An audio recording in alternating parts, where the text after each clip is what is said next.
पाकिस्तान को मिला सबसे बड़ा धोखा, जो सोचा नहीं था वो हो गया। भारत में चली ऐसी चाल कि चारों खाने चित हो गया पाकिस्तान और चीन। हड़बड़ाते हुए चीन ने दे दिया पाकिस्तान को धोखा। जी हां दोस्तों, भारत ने इस बार ऐसी चाल चली है कि पाकिस्तान और इसके आतंकी संगठन और इन सब का बाप यानी चाइना, तीनों को भारत ने घेर कर मारा है। दोस्तों, जब आप सुनोगे कि आखिर भारत ने ऐसा क्या कर दिया, तो आप सोचेंगे कि भारत ने तो चीन और पाकिस्तान को कहीं का भी नहीं छोड़ा। जी हां दोस्तों, हाल ही में एक ऐसी खबर निकल कर आई है जिसको सुनकर एक बार तो आप चौंक जाएंगे और कहेंगे कि यह सच कैसे हो सकती है। लेकिन दोस्तों, यह खबर सच है। तो दोस्तों, खबर यह है कि पाकिस्तान ने जिस चीन को अपना बाप बनाया था, अब वही बाप पाकिस्तान को धोखा दे रहा है और पाकिस्तान की प्रधानमंत्री शहबाज शरीफ चाहकर भी कुछ कर नहीं पा रहे हैं। दोस्तों, चीन की इसी हरकत के बाद अब ऐसा लग रहा है कि पाकिस्तान के वो दिन अब दूर नहीं जब पाकिस्तान श्रीलंका की तरह अपने आप को कंगाल घोषित कर दे। क्योंकि दोस्तों, भारत ने चाल ही ऐसी चली है कि चीन और पाकिस्तान भारत की इस चाल को समझ ही नहीं पाए और चारों खाने चित हो गए और बेचारा चीन चाहकर भी अब उस पर यही रास्ता बचा कि पाकिस्तान को धोखा दिया जाए। तो दोस्तों, दरअसल हम यह सोचते हैं कि चीन और पाकिस्तान बहुत अच्छे मित्र हैं और यह भी सोचते हैं कि चीन को पाकिस्तान की मदद करनी चाहिए। लेकिन दोस्तों, दरअसल सच्चाई कुछ और निकल कर आ रही है। जहां चीन ने अपना घमंडी रूप पाकिस्तान को दिखा दिया है, तो दोस्तों बात दरअसल यह है कि चाइना अब पाकिस्तान के एक आतंकी को सुरक्षा दे रहा है, उसको प्रोटेक्ट कर रहा है और जिसका उल्टा प्रभाव खुद पाकिस्तान पर पड़ रहा है। दोस्तों, चाइना जिस पाकिस्तानी आतंकी को बचा रहा है उसका नाम है अब्दुल मक्की। पूरा नाम अब्दुल रहमान मक्की है। अब दोस्तों, आपको भी जानकर यह हैरानी होगी कि अब्दुल रहमान मक्की को खुद पाकिस्तान की कोर्ट ने उम्र कैद की सजा दी थी। लेकिन दोस्तों, उसके बावजूद भी चाइना इस आतंकी अब्दुल रहमान मक्की को बचा रहा है। लेकिन दोस्तों, इस कारण Pakistan financial action task force यानी एफएटीएफ की ग्रे लिस्ट से नहीं निकल पा रहा है। लेकिन दोस्तों, आखिर इसमें भारत का क्या रोल है और भारत ने ऐसा क्या चाल चला जिसके कारण चीन भी इसमें फंस गया है। दोस्तों, माजरा कुछ ऐसा है कि आज से तकरीबन 1 महीना पहले की बात है। भारत और अमेरिका ने मिलकर संयुक्त राष्ट्र संघ में एक रिजोल्यूशन लेकर आए थे, रिजोल्यूशन नंबर 1267। अब दोस्तों, इस रिजोल्यूशन के अंतर्गत भारत और अमेरिका ने इस रिजोल्यूशन के माध्यम से यह कहा था अब्दुल रहमान मक्की को हमें यानी संयुक्त राष्ट्र संघ को एक अंतर्राष्ट्रीय आतंकी घोषित कर देना चाहिए।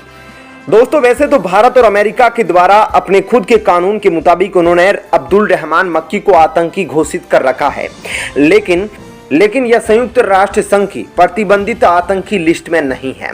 अब दोस्तों, इसके बाद हुआ यह कि चीन ने भारत और अमेरिका के इस कदम को वीटो करके तुरंत ब्लॉक कर दिया था। मक्कार चीन ने वीटो करते हुए कहा कि हमें थोड़ा समय दीजिए कि आखिर यह मामला है क्या, इसको समझने के लिए हमें थोड़ा वक्त चाहिए, यह बोलकर चाइना ने वीटो लगा दिया था। अब दोस्तों, अब्दुल रहमान मक्की डेप्यूटी चीफ है लश्कर ए तैयबा जमात उद दावा के। और दोस्तों, मैं आपको बता दूं कि लश्कर ए तैयबा पहले से ही संयुक्त राष्ट्र संघ में प्रतिबंधित आतंकवादी संगठन है। और दोस्तों, अगर आप नहीं जानते तो मैं आपको बता दूं कि अब्दुल रहमान मक्की हाफिज शहीद का बहनोई है। और दोस्तों, आप जानते हैं कि हाफिज शहीद भी एक ग्लोबल टेररिस्ट घोषित किया जा चुका है। दोस्तों, अब्दुल रहमान मक्की पर बहुत से आरोप है कि 2008 के मुंबई आतंकी हमलों में भी इसका हाथ था। इसके अलावा यह कश्मीर में आतंकवादियों के लिए फंड वगैरह भी इकट्ठा करता था। अब दोस्तों, इन सब के बावजूद खुद पाकिस्तान सरकार ने अब्दुल रहमान मक्की को पिछले साल दिसंबर में उम्र कैद की सजा सुनाई थी। लेकिन उसके बाद भी चीन के द्वारा संयुक्त राष्ट्र संघ में इसको बचाया गया। लेकिन दोस्तों, बड़ा सवाल यह है कि चीन अब्दुल रहमान मक्की को क्यों बचा रही है। तो दोस्तों, इसका सीधा सा जवाब है, एक तो भारत को परेशान करना और दूसरा पाकिस्तान तो है ही, जिससे चीन खुद पाकिस्तान के आतंकियों से डरता है। अब दोस्तों, आप सोच रहे होंगे इतना बड़ा देश, सुपर पावर देश पाकिस्तान के आतंकियों से क्यों डरे। तो दरअसल बात यह है कि अब्दुल रहमान मक्की रहते हैं पाकिस्तान के पंजाब प्रांत में। अब पाकिस्तान के पंजाब प्रांत में अब्दुल रहमान मक्की और लश्कर ए तैयबा का जो कब्जा है वो बहुत ज्यादा है। मतलब परिंदा भी इनसे पूछकर उड़ान भरता है। सरकार नाम तो वहां पर है ही नहीं। अब दोस्तों चीन की धोती यहां इसलिए फट रही है कि चाइना पाकिस्तान इकोनॉमी की कॉरिडोर है, उसका जो सबसे ज्यादा निवेश है वो पाकिस्तान के पंजाब प्रांत में है। अब दोस्तों मक्की जो है वह चीन के गले की हड्डी बन चुका है, क्योंकि अगर आज चीन मक्की के खिलाफ जाकर संयुक्त राष्ट्र संघ में अब्दुल रहमान मक्की को प्रतिबंधित आतंकी घोषित कर देता है तो उसके बाद चीन के चाइना पाकिस्तान इकोनॉमी की कॉरिडोर का क्या हाल होगा और वहां पर काम कर रहे चीन के नागरिकों की कितनी लाशें बिछेगी यह चीन गिन भी नहीं पाएगा। अब दोस्तों डर के मारे चीन चाहकर भी पाकिस्तान का साथ नहीं दे रहा है।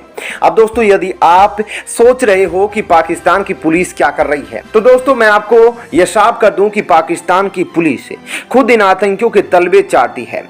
पाकिस्तान की सरकार इनके कदमों को चूमती है। तो चीन को तो इस पाकिस्तानी सरकार से ही कोई उम्मीद नहीं है कि वह उनके चाइना पाकिस्तान इकोनॉमी की कॉरिडोर के तहत चल रहे प्रोजेक्टों को बचा पाएगी। इसलिए चीन ने संयुक्त राष्ट्र में अब्दुल रहमान मक्की के खिलाफ वोट नहीं किया बल्कि उसे बचाए रखा।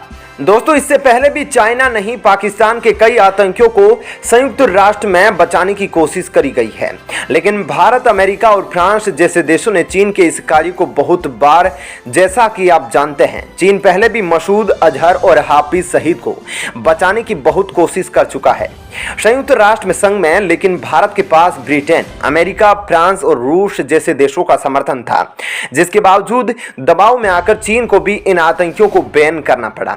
लेकिन दोस्तों अब आप सोच रहे हैं कि भारत ने ऐसी कौन सी चाल चल दी कि चीन और पाकिस्तान को समझ नहीं आता कि क्या करे। तो दोस्तों मैं आपको बता दूं कि भारत और अमेरिका ने जब तकरीबन 2 महीने पहले संयुक्त राष्ट्र संघ में इसकी पहल करी थी कि इस आतंकी को संयुक्त राष्ट्र संघ में प्रतिबंधित किया जाए और अंतर्राष्ट्रीय आतंकी घोषित किया जाए, उसके बाद तकरीबन 17 जून को फाइनेंस इलेक्शन टास्क फोर्स की मीटिंग होनी थी। अब दोस्तों हुआ यह कि पाकिस्तान भी चाहता था कि अब्दुल रहमान मक्की संयुक्त राष्ट्र संघ में प्रतिबंधित आतंकियों की सूची में शामिल हो जाए, लेकिन दोस्तों चीन ने यहां पर अपना फायदा देखते हुए अब्दुल रहमान मक्की को बचा लिया। दोस्तों पिछले साल जब अक्टूबर में एफएटीएफ की मीटिंग हुई थी तब एफएटीएफ ने पाकिस्तान को यह कहा था कि हमें देखकर नहीं लगता कि आपने आतंकी घटनाओं और आतंकियों की जो टेरर फंडिंग होती है, जो आतंकी संगठन है, उन पर आपने लगाम लगाने की कोशिश करी है।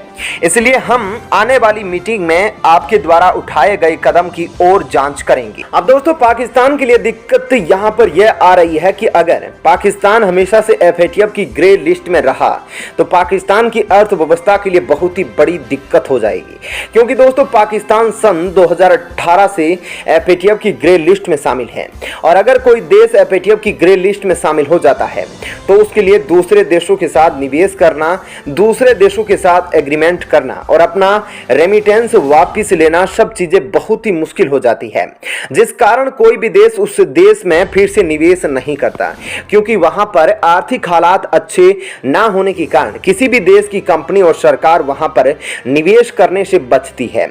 और यही हाल है कि सन 2018 में पाकिस्तान अपनी कंगाली के रास्ते पर निकल चुका है। पाकिस्तान की अर्थव्यवस्था गड्ढे में जाने लगी है। अब दोस्तों इस काम में सबसे बड़ा रोड़ा पाकिस्तान के लिए कोई और नहीं बल्कि उसका सच्चा दोस्त चीन ही है, जिसने पहले भी मसूद अजहर को बचाया था, हाफिज सईद को बचाया था। और उसके बाद जब एफएटीएफ की मीटिंग हुई तब एफएटीएफ ने साफ कह दिया कि आपने आतंकियों को पनाह दे रखी है, आपके यहां अभी भी आतंकी अपने टेरर फंडिंग का काम कर रहे हैं। इसलिए एफएटीएफ ने पाकिस्तान को अभी तक ग्रे लिस्ट में रखा है। अब दोस्तों पाकिस्तान दुविधाओं में फंसा हुआ है, जहां उसको अपनी अर्थव्यवस्था को बचाना है, वहीं चीन को अपने चाइना पाकिस्तान इकोनॉमी की कॉरिडोर के तहत चल रहे प्रोजेक्ट को बचाना है। जहां पाकिस्तान यह चाहता है कि पश्चिमी देशों से निवेश उसके देश में हो, लेकिन चीन यह चाह रहा है कि कैसे भी करके मेरे प्रोजेक्ट वहां पर जाए। इन प्रोजेक्ट को पूरा करने के लिए चीन को उस क्षेत्र के आतंकियों को बचाना जरूरी है, क्योंकि अगर चीन ने उन्हें नहीं बचाया तो चीन के प्रोजेक्ट तबाह हो जाएंगे। दोस्तों क्या कहना है आपका इस खबर पर जरूर बताइएगा, साथ ही वीडियो को लाइक और शेयर जरूर करें।